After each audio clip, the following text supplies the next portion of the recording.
চলে আসলো পবিত্র শবে বরাত। আলহামদুলিল্লাহ, এখনো পর্যন্ত আপনারা জানলেন না 2026 সালের কত তারিখে কি বারে পবিত্র শবে বরাত, সম্মানিত রাত। এখনো পর্যন্ত আপনারা জানেন না যে পবিত্র শবে বরাত এর রোজা কতটি রাখতে হবে। 3টি রাখবেন নাকি 1টি রাখবেন, কয়টি রাখতে হবে, এই রোজার নিয়ত আপনারা কিভাবে করবেন এখনো আপনি শিখেন নাই। এই রোজা আপনি যখন রাখবেন, কোন ভুলগুলো করলে আপনার রোজা কবুল হবে না এখনো পর্যন্ত আপনি জানলেন না। তো মনোযোগ দিয়ে শুনুন। আপনারা এখনো পর্যন্ত জানলেন না যে এই পবিত্র শবে বরাতে কত রাকাত নফল নামাজ পড়বেন, নামাজের নিয়ত কিভাবে করবেন, নির্দিষ্ট কোনো সূরা আছে কিনা, নির্দিষ্ট কোনো নামাজ আছে কিনা, নির্দিষ্ট কোনো নিয়ম আছে কিনা এখনো আপনি জানলেন না। প্রিয় দিনদার মুসলমান ভাই ও বোনেরা, এই রাত অত্যন্ত দামি রাত। এই রাতে এমন একটি ইসমে আজম আছে, যে ইসমে আজমের মাধ্যমে দোয়া করতে দেরি আল্লাহ তাআলা কবুল করতে দেরি করবেন না।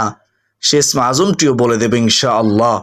তো আপনারা ধৈর্য সহকারে আজকের এই গুরুত্বপূর্ণ আলোচনাটি শুরু থেকে শেষ পর্যন্ত শুনতে থাকুন। আমার বিশ্বাস, যারা চান পবিত্র শবে বরাতের রাতে ইবাদতের মাধ্যমে আল্লাহ তাআলাকে সন্তুষ্টি করতে, যারা চান রোজা রেখে আল্লাহ তাআলাকে সন্তুষ্টি করতে, যারা চান আল্লাহ তাআলার পক্ষ থেকে রহমত, বরকত, মাগফিরাত, তারা অবশ্যই আজকের এই গুরুত্বপূর্ণ আলোচনাটি শুরু থেকে শেষ পর্যন্ত মনোযোগ দিয়ে শুনবেন ইনশাআল্লাহ। আল্লাহ তাআলা আমাকে, আপনাকে, আমাদের সবাইকে মনোযোগ দিয়ে শোনার বোঝার তৌফিক দান করুন, আমিন।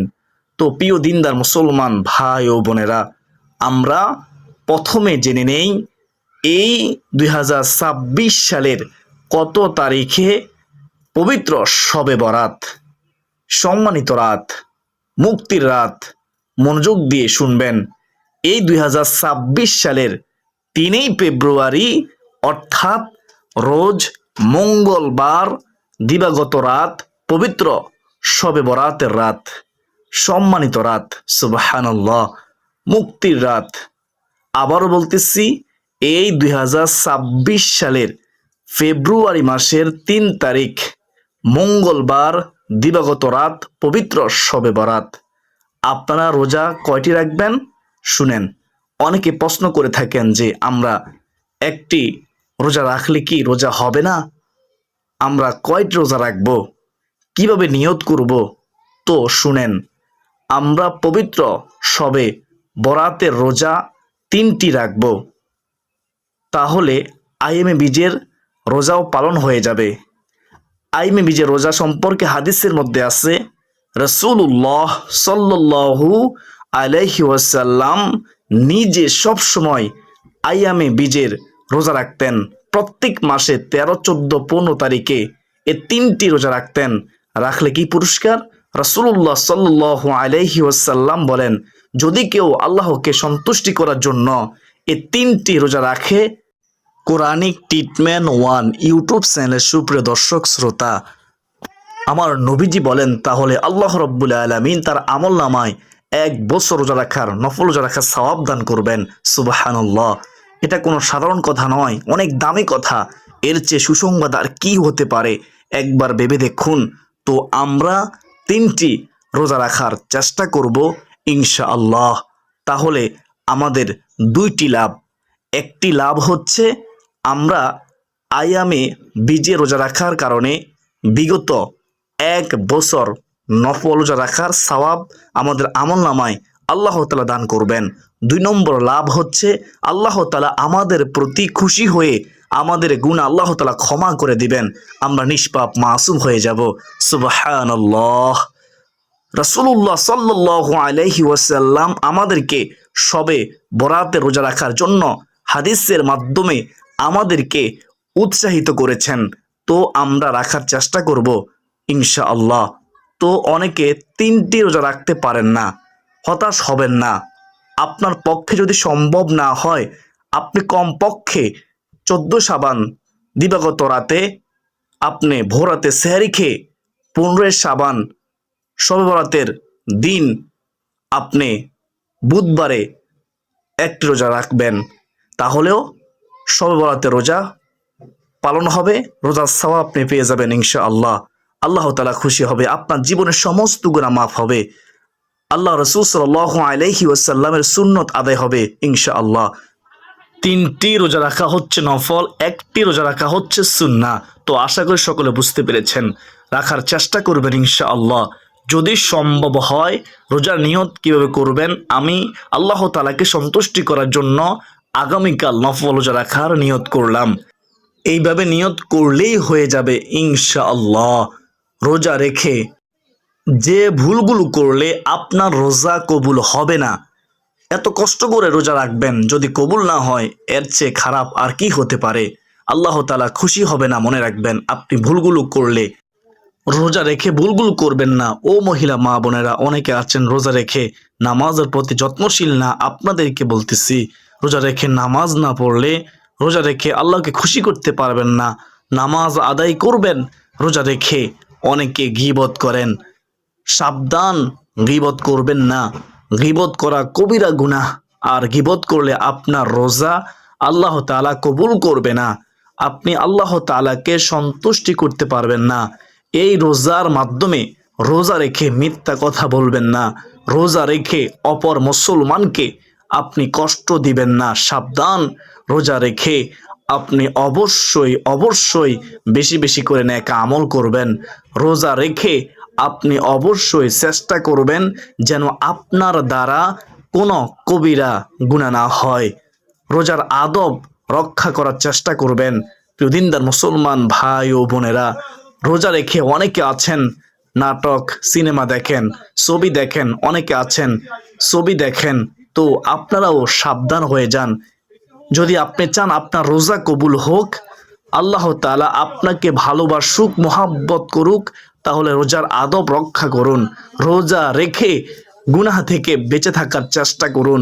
ইনশাআল্লাহ অবশ্যই আল্লাহ তাআলা রোজা কবুল করবে, আপনার সকল সমস্যার সমাধান করবে, আপনার জীবনের সমস্ত গুনাহ মাফ করবে ইনশাআল্লাহ।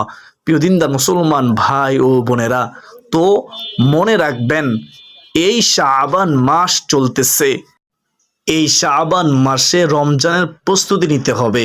রজব মাসে যখন চাঁদ দেখা যেত, চাঁদ দেখার সাথে সাথে রাসূলুল্লাহ সাল্লাল্লাহু আলাইহি ওয়াসাল্লাম রমজানের প্রস্তুতি নেওয়া শুরু করতেন, বেশি বেশি নফল রোজা রাখতেন। তো আমরাও নফল রোজা রাখার চেষ্টা করব ইনশাআল্লাহ। অনেক মা বোন প্রশ্ন করে থাকেন যে আমরা কয়টি নফল রোজা রাখবো এই চলিত শাবান মাসে। তো শুনেন, যেহেতু রাসূলুল্লাহ সাল্লাল্লাহু আলাইহি ওয়াসাল্লাম এই শাবান মাসের সবচেয়ে বেশি রোজা রাখতেন, নফল রোজা রাখতেন। মা আয়েশা সিদ্দিকা রাদিয়াল্লাহু তাআলা আনহা তিনি বলেছেন, তো সেহেতু আমরা নফল রোজা রাখার চেষ্টা করব ইনশাআল্লাহ। আমরা প্রত্যেক সপ্তাহে কমপক্ষে সোমবারে একটি রোজা, বৃহস্পতিবারে একটি রোজা, মোট 2টি রোজা রাখার চেষ্টা করব। প্রতি সপ্তাহে 2টি রোজা, সোমবার বৃহস্পতিবার। এভাবে যদি আমরা এই শাবান মাসে রোজা রাখি এবং এই শাবান মাসের 13, 14, 15 তারিখে রোজা রাখি, তাহলে শাবান মাসের পরিপূর্ণ হক আদায় হবে। রাসূলুল্লাহ সাল্লাল্লাহু আলাইহি ওয়াসাল্লাম যে নফল রোজা রাখতেন সেটারও অনুসরণ করা হবে ইনশাআল্লাহ। তো রাখার চেষ্টা করবেন। আমার বিশ্বাস এতক্ষণ পর্যন্ত যারা মনোযোগ দিয়ে শুনেছেন তারা রোজা সম্পর্কে মোটামুটি বুঝতে পেরেছেন। সবাই কমেন্টে লিখুন আলহামদুলিল্লাহ, আলহামদুলিল্লাহ। তো চলুন আমরা সামনে এগিয়ে যাই। এখন আমরা জানব শবে বরাত সম্পর্কে। কোরআন ও হাদিসে কি রয়েছে, আমরা কেন পবিত্র শবে বরাতের রাতে ইবাদত করব, কেন আমরা জিকির করব, তাসবিহ তাহলিল পড়ব, নেক আমল করব, নামাজ কোরআন তেলাওয়াত করব, তওবা ইস্তিগফার পড়ব, দুরূদ শরীফ পড়ব, কেন পড়ব, এর কারণ কি? শুনেন, মনোযোগ দিয়ে শুনবেন, তাহলে আমার বিশ্বাস আপনারা ওই রাতের গুরুত্ব দিবেন, ওই রাতে আর অবহেলা করবেন না, অলসতা করবেন না। তারপর আমরা পবিত্র শবে বরাতের রাতে নফল নামাজের নিয়ম বলে দেব ইনশাআল্লাহ। শাবান মাসের 14 তারিখ দিবাগত রাতকে শবে বরাত বলা হয়। শবে বরাত কথাটি ফার্সি থেকে এসেছে। সব মানে রাত, বরাত মানে হলো মুক্তি। শবে বরাত অর্থ মুক্তির রাত। শবে বরাতের আরবি হলো লাইলাতুল বারাআত। হাদিস শরীফে যাকে বলা হয় নিসফে মিং শাবান বা শাবান মাসের মধ্য দিবসের রজনী বলা হয়েছে। ভারতীয় উপমহাদেশ, পারস্য সহ পৃথিবীর অনেক দেশের ফার্সি, উর্দু, বাংলা, হিন্দি সহ নানা ভাষায় যা শবে বরাত নামেই অধিক পরিচিত। সুবহানাল্লাহ, সুবহানাল্লাহ। কুরআনুল কারীমে এসেছে যে হামিম, শপথ উজ্জ্বল কিতাবের, নিশ্চয়ই আমি তা নাজিল করেছি এক বরকতময় রাতে। নিশ্চয়ই আমি ছিলাম সতর্ককারী, যাতে সব গুরুত্বপূর্ণ বিষয় নির্ধারিত হয়। সুবহানাল্লাহ। এই নির্দেশ আমার তরফ থেকে, নিশ্চয়ই আমি আল্লাহ দুধ ফাটিয়ে থাকি। সুবহানাল্লাহ। সূরা দুখান আয়াত হচ্ছে 1 থেকে 5। মুফাসসিরিনে কেরামগণ বলেন এখানে লাইলাতুম মুবারাকা বা বরকতময় রজনী বলে শাবান মাসের পূর্ণিমার রাতকেই বোঝানো হয়েছে। সুবহানাল্লাহ। তাফসিরে মাজহারি, রুহুল মানি ও রুহুল বায়ান হযরত ইকরিমা রাদিয়াল্লাহু তাআলা আনহু প্রমুখ কয়েকজন তাফসির থেকে বর্ণিত আছে। সূরা দুখানের 2য় আয়াতে বরকতের রাত বলে শবে বরাতকে বোঝানো হয়েছে। সুবহানাল্লাহ। মারিফুল কুরআন নবীজি সাল্লাল্লাহু আলাইহি ওয়াসাল্লাম বললেন, রহমাতুল লিল আলামিন নবীজি বললেন, এটা হলো অর্ধ শাবানের রাত। এই রাতে আল্লাহ তাআলা তার বান্দাদের প্রতি মনোযোগ দেন, ক্ষমা প্রার্থনাকারীদের ক্ষমা করে দেন, অনুগ্রহ প্রার্থীদের অনুগ্রহ করেন, দয়া করেন, আর বিদ্বেষ পোষণকারীদের তাদের অবস্থাতে ছেড়ে দেন। নাউজুবিল্লাহ হিমিন জালিক। খুব গুরুত্বপূর্ণ একটি হাদিস, মনোযোগ দিয়ে শুনেন। হাদিস শরীফে আছে হযরত মুআয ইবনে জাবাল রাদিয়াল্লাহু তাআলা আনহু থেকে বর্ণিত। তিনি বর্ণনা করতেছেন নবী করিম সাল্লাল্লাহু আলাইহি ওয়াসাল্লাম বলেছেন, আল্লাহ তাআলা অর্ধ শাবানের রাতে তার মাখলুকাতের দিকে, আল্লাহ তাআলার সৃষ্টিগুলোর দিকে রহমতের দৃষ্টি দেন এবং মুশরিক ও বিদ্বেষ পোষণকারীকে, এই 2 শ্রেণী ছাড়া সবাইকে ক্ষমা করে দেন মহান আল্লাহ তাআলা। সুবহানাল্লাহ। সাধারণ ক্ষমার ঘোষণা করা হয়, শুধুমাত্র যারা হিংসা করে তাদেরকে ক্ষমা করে না, যতক্ষণ না তারা তওবা করে ফিরে আসবে। যারা মুশরিক, যতক্ষণ না তারা তওবা করে ফিরে আসবে ততক্ষণ পর্যন্ত আল্লাহ তাআলা তাদেরকে ক্ষমা করবে না, পবিত্র শবে বরাতের রাতেও। অথচ আল্লাহ তাআলা সাধারণ ক্ষমার ঘোষণা দিয়েছেন এই সম্মানিত রাতে। সুবহানাল্লাহ। সহিহ ইবনে মাজাহ শরীফের হাদিস, হাদিস নম্বর হচ্ছে 1390। আর অন্যান্য হাদিসের কিতাবের মধ্যে রয়েছে হযরত আয়েশা সিদ্দিকা রাদিয়াল্লাহু তাআলা আনহা বলেন, হাদিসটি শুনবেন, একবার রাসূলুল্লাহ সাল্লাল্লাহু আলাইহি ওয়াসাল্লাম নামাজে দাঁড়ালেন এবং এত দীর্ঘ সিজদা করলেন যে তিনি বলতেছেন, আমার ধারণা হলো যে তিনি মৃত্যুবরণ করেছেন। আমি তখন উঠে তার পা মুবারকের বৃদ্ধাঙ্গুলি নাড়া দিলাম, তার বৃদ্ধাঙ্গুলি নড়ল। তিনি সিজদা থেকে মাথা উঠালেন এবং নামাজ শেষ করে আমাকে লক্ষ্য করে বললেন, হে আয়েশা, তোমার কি এ আশঙ্কা হয়েছে? আমি উত্তরে বললাম, ইয়া রাসূলুল্লাহ, ইয়া হাবিবাল্লাহ নবী গো, আপনার দীর্ঘ সেজদা থেকে আমার আশঙ্কা হয়েছিল আপনি মৃত্যুবরণ করেছেন কিনা। নবীজি সাল্লাল্লাহু আলাইহি ওয়াসাল্লাম বললেন, তুমি কি জানো এটা কোন রাত? এটা কোন রাত তুমি কি জানো?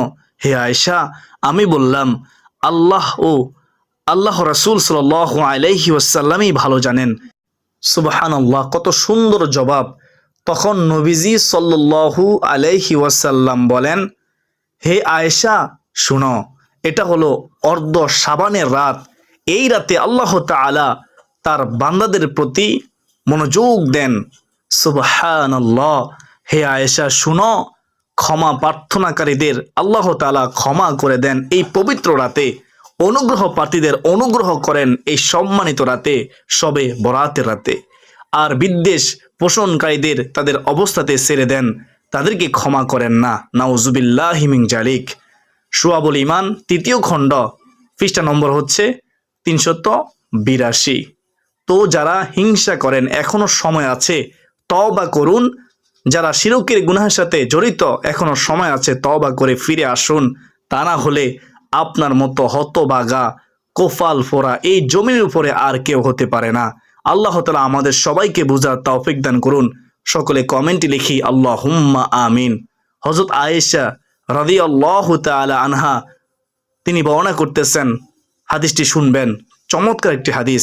নবীজি সাল্লাল্লাহু আলাইহি ওয়াসাল্লাম এই রাতে মদিনার কবরস্থানে জান্নাতুল বাকিতে এসে মৃতদের জন্য দোয়া ও ইস্তিগফার করতেন। তিনি আরো বলেন, নবীজি সাল্লাল্লাহু আলাইহি ওয়াসাল্লাম তাকে বলেছেন, হে আয়েশা, এই রাতে বনি কালবের বেড়া বকরির পশমের সংখ্যার পরিমাণের চেয়েও বেশি সংখ্যক গুনাহগারকে আল্লাহ তাআলা ক্ষমা করে দেন, মাফ করে দেন। সুবহানাল্লাহ। আল্লাহ তাআলা তার বন্ধুর উম্মতদেরকে কতই না ভালোবাসে, এর চেয়ে সুসংবাদ আর কি হতে পারে? কিন্তু আমরা বুঝতেছি না, আমরা অবহেলায় ওই রাতটা কাটিয়ে দেই, অলসতা করে ঘুমিয়ে থাকি, ইবাদত করি না। আল্লাহ, তুমি আমাদেরকে ওই রাতে ইবাদত করার তৌফিক দান করো, আমিন। ওই রাতে আমরা কবর জিয়ারত করব ইনশাআল্লাহ। তিরমিজি শরীফের হাদিস নম্বর হচ্ছে 739 নম্বর হাদিস। আরো একটি হাদিস শুনেন। রাসূলুল্লাহ সাল্লাল্লাহু আলাইহি ওয়াসাল্লাম বলেন, যখন শাবানের মধ্য দিবস আসবে তখন তোমরা রাতে নফল ইবাদত করবে ও দিনে রোজা পালন করবে। ইবনে মাজাহ শরীফের হাদিস। এজন্য আমরা পবিত্র শবে বরাতের অর্থাৎ শাবান মাসের 14 তারিখ দিবাগত রাতে আমরা ইবাদত করি, নামাজ পড়ি, তাসবিহ তাহলিল পড়ি, জিকির আজকার করি, তেলাওয়াত করি, দুরূদ শরীফ, তওবা ইস্তিগফার পড়ি। আশা করি সকলে বুঝতে পেরেছেন। এবং দিনের বেলায় আমরা রোজা পালন করি, কেননা রাসূলুল্লাহ সাল্লাল্লাহু আলাইহি ওয়াসাল্লাম নিজে রোজা রাখতেন এবং আমাদেরকে রোজা রাখার জন্য আমাদেরকে উৎসাহিত করেছেন হাদিসের মাধ্যমে। সুবহানাল্লাহ। নবী করিম সাল্লাল্লাহু আলাইহি ওয়াসাল্লাম বলেছেন, 14 শাবান দিবাগত রাত যখন আসে তখন তোমরা এই রাতে ইবাদত বন্দেগীতে কাটাও, নামাজের মাধ্যমে কাটাও, জিকিরের মাধ্যমে কাটাও, কোরআন তেলাওয়াতের মাধ্যমে কাটাও এবং দিনের বেলায় তোমরা রোজা রাখো। কেননা ও আমার উম্মত শুনো, এই দিন সূর্যাস্তের পর আল্লাহ তাআলা দুনিয়ার আসমানে নেমে আসেন এবং আহ্বান করেন, কোনো ক্ষমা প্রার্থী আসো কি? কোনো গুনাহগার আসো কি? কোনো পাপী আসো কি? আমার কাছে ক্ষমা চাও, মাপ চাও, আমি আল্লাহ ক্ষমাশীল, আমি ক্ষমা করব। সুবহানাল্লাহ, সুবহানাল্লাহ।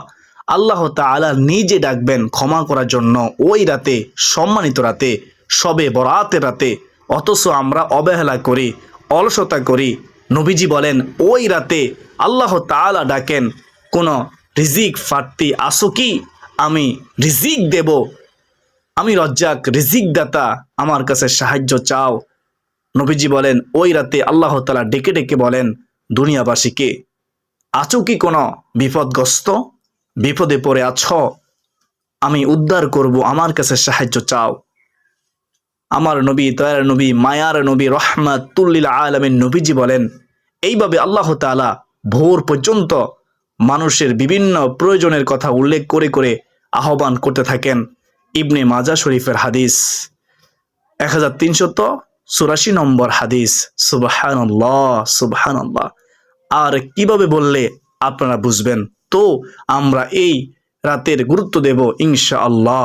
এছাড়া প্রতি মাসের 13, 14 ও 15 তারিখ আইএমএ বীজের নফল রোজা তো আছেই, যা হজরত আদম আলাইহিস সালাম পালন করেছিলেন এবং আমাদের প্রিয় নবী সাল্লাল্লাহু আলাইহি ওয়াসাল্লামও পালন করতেন, যা মূলত সুন্নাত। বিখ্যাত মুহাদ্দিস ফকিহ হাফিজ ইবনে রজব রাদিয়াল্লাহু তাআলা আনহু তিনি বলেন, এই দিনের রোজা আইয়ামে বীজের রোজার অন্তর্ভুক্ত। সুবহানাল্লাহ। এছাড়া এই মাসের প্রথম তারিখ, মধ্য তারিখ ও শেষ তারিখ নফল রোজা গুরুত্বপূর্ণ। সবে বরাতের রোজা এর আওতায়ও পড়ে। সওমে দাউদি পদ্ধতিতে একদিন পর একদিন রোজা পালন করলেও প্রতিটি বেজর তারিখ রোজা হয় এবং সবে বরাতের রোজার শামিল হয়ে যায়। সর্বোপরি রাসূলুল্লাহ সাল্লাল্লাহু আলাইহি ওয়াসাল্লাম রমজান মাসের পর রজব, শাবান মাসে বেশি বেশি নফল নামাজ ও নফল রোজা পালন করতেন। শাবান মাসে কখনো 10টি, কখনো 15টি, কখনো 20টি নফল রোজা, কখনো আরও বেশি রাখতেন। সুবহানাল্লাহ। এমনকি উম্মাহাতুল মুমিনিন বর্ণনা করেছেন রাসূলুল্লাহ সাল্লাল্লাহু আলাইহি ওয়াসাল্লাম শাবান মাসে এভাবে নফল রোজা রাখা শুরু করতেন যে মনে হতো তিনি আর কখনো রোজা ছাড়বেন না। মুসলিম শরীফের হাদিস। আল্লাহ তাআলা তুমি আমাদেরকে বুঝার তৌফিক দান করো, নফল রোজা রাখার তৌফিক দান করো, রমজান মাস আসার আগে রমজানের প্রস্তুতি নেওয়ার তৌফিক দান করো। শাবান মাসে চলতেছে, এই শাবান মাসের বরকত দান করো আল্লাহ। রজব মাস চলে গেল, রজব মাসের পরিপূর্ণ বরকত আমাদেরকে দান করো আল্লাহ। রমজান পর্যন্ত আমাদেরকে পৌঁছিয়ে দাও। বিশেষ করে আপনারা এই দোয়াটি পড়বেন। দোয়াটি কি? আল্লাহুম্মা বারিক লানা ফি রজাবা ওয়া শাবান ওয়া বাল্লিগনা রমাদান। অর্থ কি? চমৎকার অর্থ।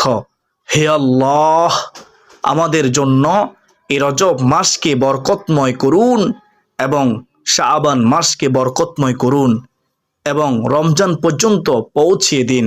আল্লাহুম্মা আমিন। তো আশা করি সকলে বুঝতে পেরেছেন। আলহামদুলিল্লাহ, পবিত্র শবে বরাতের গুরুত্ব জানতে পেরেছেন। তো আপনারা গুরুত্ব দিবেন ইনশাআল্লাহ। তো এখন আপনারা পবিত্র শবে বরাতের রাতে যে কয় রাকাত নফল নামাজ পড়বেন, ওই নামাজের নিয়ত কিভাবে করবেন, নির্দিষ্ট কোনো নিয়ম আছে কিনা, নির্দিষ্ট কোনো সূরা আছে কিনা, 4 রাকাত পর পর কোন দোয়া ও জিকিরগুলো করবেন, কোন আমলগুলো করবেন এবং কোন ইসমা আজমটি পড়বেন এবং কিভাবে দুহাত তুলে চোখের পানি ছেড়ে দিয়ে আল্লাহ তাআলার কাছে দোয়া করবেন, যেভাবে দোয়া করলে আল্লাহ তাআলা দোয়া কবুল করবেন, গুনাহ মাফ করবেন, বিপদ আপদ দূর করবেন, সকল সমস্যার সমাধান করবেন। আল্লাহ তাআলা আমাদের ডাকে সাড়া দিবেন ইনশাআল্লাহ। আল্লাহ তাআলা খুশি হবে। তো মনোযোগ দিয়ে কষ্ট করে শেষ পর্যন্ত শুনেন। আমি এখন বলবো ইনশাআল্লাহ আজ্জা ওয়াজাল্লাহ। পবিত্র শবে বরাতের রাতে, সম্মানিত রাতে, অর্থাৎ এই 2026 সালের 3 ফেব্রুয়ারি রোজ মঙ্গলবার দিবাগত রাতে পবিত্র শবে বরাত, ওই সম্মানিত রাতে আপনারা মাগরিবের নামাজের পর থেকে আমল করা শুরু করবেন, নামাজ পড়া শুরু করবেন। তো এশার নামাজ পড়বেন, এশার নামাজের পরে আবার আপনারা নফল নামাজ পড়বেন। এভাবে ফজরের আগে তাহাজ্জুদ নামাজ পড়বেন, তারপর ফজর দিয়ে আপনারা ওই রাতটা অতিবাহিত করবেন ইনশাআল্লাহ আজ্জা ওয়াজাল্লাহ। তো শুনেন, প্রথমত মাগরিবের নামাজ আপনারা আদায় করবেন, পুরুষেরা জামাতের সাথে, মহিলারা ঘরের মধ্যে। 3 রাকাত ফরজ, 2 রাকাত সুন্নত আদায় করার পরে আপনারা 2 রাকাত করে কমপক্ষে 6 রাকাত সালাতুল আওয়াবিন নামাজ আদায় করবেন। অত্যন্ত দামি একটি নফল নামাজ নবীজি পড়তেন, আমাদেরকে পড়ার জন্য হাদিসের মাধ্যমে উৎসাহিত করেছেন। প্রিয় দিনদার মুসলমান ভাই ও বোনেরা, সালাতুল আওয়াবিন নামাজের নিয়ত আমি আল্লাহ তাআলাকে সন্তুষ্টি করার জন্য 2 রাকাত সালাতুল আওয়াবিন নামাজ পড়ার নিয়ত করলাম। আল্লাহু আকবার, এইভাবে নিয়ত করলেই হয়ে যাবে। তারপর আপনি যে কোনো সূরা দিয়েই এই 2 রাকাত করে সালাতুল আওয়াবিন নামাজ পড়তে পারেন। নির্দিষ্ট কোনো সূরা নেই, নির্দিষ্ট কোনো নিয়ম নেই। আশা করি বুঝতে পেরেছেন। তো তারপরে এশার নামাজ যখন সময় হবে, এশার নামাজ পড়বেন। বিতির নামাজ আদায় করবেন না। বিতির নামাজ একেবারে শেষে, সকল নামাজ, ইবাদত, জিকির আজকার, কোরআন তেলাওয়াত সব কিছু শেষ করে আপনি তাহাজ্জুদ নামাজের পরে ফজরের পূর্বে বিতির নামাজ আদায় করবেন। তো বিতির নামাজ আদায় করবেন একেবারে শেষে। আশা করি সকলে বুঝতে পেরেছেন। তো এশার নামাজ 4 রাকাত সুন্নত, 4 রাকাত ফরজ, 2 রাকাত সুন্নত আদায় করার পরে আপনারা কি করবেন? সবে বরাতের রাতের নফল নামাজ আদায় করবেন। প্রথমে 2 রাকাত সালাতুল হাজত নামাজ আদায় করবেন। নির্দিষ্ট কোনো নিয়ম নেই, নির্দিষ্ট কোনো সূরা নেই। নিয়ত করবেন এভাবে, আমি আল্লাহ তাআলাকে সন্তুষ্টি করার জন্য 2 রাকাত সালাতুল হাজত নামাজ পড়ার নিয়ত করলাম। এভাবে নিয়ত করে আপনি আদায় করে নেবেন। তারপরে 2 রাকাত তাওবার নামাজ আদায় করবেন। এই সম্মানিত রাতে গুনাহের কথা স্মরণ করে আমি আল্লাহ তাআলাকে সন্তুষ্টি করার জন্য 2 রাকাত তাওবার নামাজ পড়ার নিয়ত করলাম। এইভাবে নিয়ত করে আপনি আদায় করবেন। নির্দিষ্ট কোনো নিয়ম নেই, নির্দিষ্ট কোনো সূরা নেই। মনোযোগ সহকারে আদায় করবেন। আশা করি বুঝতে পেরেছেন। তো তারপরে আপনারা 2 রাকাত করে কমপক্ষে 12 রাকাত নফল নামাজ আপনারা পবিত্র সবে বরাতের নফল নামাজ পড়বেন। কয় রাকাত করে? 2 রাকাত করে, 2 রাকাত করে। প্রতি 2 রাকাত পরপর সালাম ফিরাবেন। তো 2 রাকাত করে 4 রাকাত যখন হবে, 4 রাকাত পরপর আপনারা এই 4টি জিকির অবশ্যই করবেন। একেবারে সহজ, ছোট সহজ, কিন্তু আল্লাহ তাআলার কাছে অধিক দামি, অত্যন্ত দামি জিকির। 4টি জিকির নবীজি সাল্লাল্লাহু আলাইহি ওয়াসাল্লামের কাছেও সবচেয়ে দামি বাক্য এই 4টি বাক্য, 4টি জিকির। কি কি? 1 নম্বর হচ্ছে সুবহানাল্লাহ, 2 নম্বরে হচ্ছে আলহামদুলিল্লাহ, 3 নম্বরে হচ্ছে আল্লাহু আকবার, 4 নম্বরে হচ্ছে লা ইলাহা ইল্লাল্লাহ। আপনি যদি অন্যান্য আমল করতে নাও পারেন, অনুরোধ করব কমপক্ষে প্রতি 4 রাকাত পরপর এই 4টি জিকির করবেন 100 বার করে। কতবার করে? 100 বার করে পড়ার চেষ্টা করবেন। চাইলে আপনি বেশিও পড়তে পারেন, বেশিক্ষণ সময় লাগবে না ইনশাআল্লাহ। মনোযোগ সহকারে পড়বেন, তাড়াহুড়ো করবেন না। অনেকে তাড়াহুড়ো করেন। সুবহানাল্লাহ, সুবহানাল্লাহ, সুবহানাল্লাহ, সুবহানাল্লাহ, এভাবে পড়বেন। আলহামদুলিল্লাহ, আলহামদুলিল্লাহ, আলহামদুলিল্লাহ, এভাবে পড়বেন। তারপর আল্লাহু আকবার, আল্লাহু আকবার, আল্লাহু আকবার, এইভাবে পড়বেন। তারপরে লা ইলাহা ইল্লাল্লাহ, লা ইলাহা ইল্লাল্লাহ, লা ইলাহা ইল্লাল্লাহ, এভাবে আপনারা পড়বেন। তো প্রিয় দিনদার মুসলমান ভাই বোনেরা, এভাবে যদি আপনি পড়তে পারেন, আমার বিশ্বাস আপনাদের মরা কলব জীবিত হবে, চোখ দিয়ে আল্লাহর ভয়ে পানি বের হবে ইনশাআল্লাহ। আল্লাহ তাআলা খুশি হবে, আপনার সকল সমস্যার সমাধান হবে। প্রিয় মুসলমান ভাই বোনেরা, কোরআনিক ট্রিটমেন্ট 1 ইউটিউব চ্যানেল সুপ্রিয় দর্শক, তারপরে আপনারা 100 বার দুরূদ শরীফ পড়বেন সাল্লাল্লাহু আলাইহি ওয়াসাল্লাম, সাল্লাল্লাহু আলাইহি ওয়াসাল্লাম। তারপর ইসমে আজম আপনি 3 বার পড়বেন, ইয়া জাল জালালি ওয়াল ইকরাম, ইয়া জাল জালালি ওয়াল ইকরাম, ইয়া জাল জালালি ওয়াল ইকরাম। আমরা সবাই জানি ইসমে আজমের মাধ্যমে দোয়া করতে দেরি আল্লাহ তাআলা কবুল করতে দেরি করে না। একদিক দিয়ে হচ্ছে সবে বরাতের রাত, আল্লাহ তাআলা নিজে আমাদেরকে ডাকতেছেন ক্ষমা করার জন্য, রিজিক দেওয়ার জন্য, বিপদ থেকে মুক্তির জন্য, আমাদের হাজত পূরণের জন্য। আর অন্যদিকে আপনি ইসমে আজমের মাধ্যমে আল্লাহ তাআলাকে ডাকতেছেন। অবশ্যই এই ডাকে আল্লাহ তাআলা সাড়া দিবে, অবশ্যই আপনার দোয়া কবুল করবে, মনের আশা পূর্ণ করবে ইনশাআল্লাহ।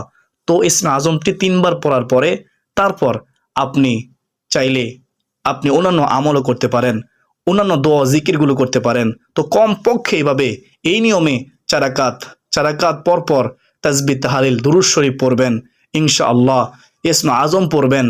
আর আস্তাগফিরুল্লাহ আস্তাগফিরুল্লাহ এটি আপনি যতবার ইচ্ছে ততবার পড়বেন, কমপক্ষে 100বার পড়ার চেষ্টা করবেন।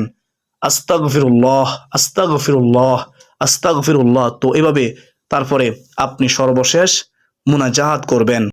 দুই হাত চোখের পানি ছেড়ে দিয়ে আল্লাহ তাআলার দরবারে তুলবেন। তোলার পরে আল্লাহ তাআলার কাছে সাহায্য চাইবেন। প্রথমে আল্লাহ তাআলার শুকরিয়া আদায় করবেন, তারপর দুরূদ শরীফ পড়বেন শুরুতে, তাহলে মুনাজাত কবুল হবে ইনশাআল্লাহ। তো আশা করি সকলে বুঝতে পেরেছেন। পবিত্র শবে বরাতের রাতে এইভাবে আপনারা নামাজ আদায় করবেন। প্রতি 4 রাকাত পর পর এই তাসবিহ তাহলিল দুরূদ শরীফ তাওবা ইস্তিগফার পড়বেন, ইসমে আজম পড়ে তারপর দোয়া করবেন ইনশাআল্লাহ। আল্লাহ তাআলা আমাকে আপনাকে আমাদের সবাইকে বুঝার মানার আমল করার তৌফিক দান করুন, আমিন। যদি কোনো আপনাদের প্রশ্ন থাকে কমেন্টে আপনারা প্রশ্ন করতে পারেন, আপনাদের প্রশ্নের জবাব দেওয়ার জন্য চেষ্টা করব ইনশাআল্লাহ।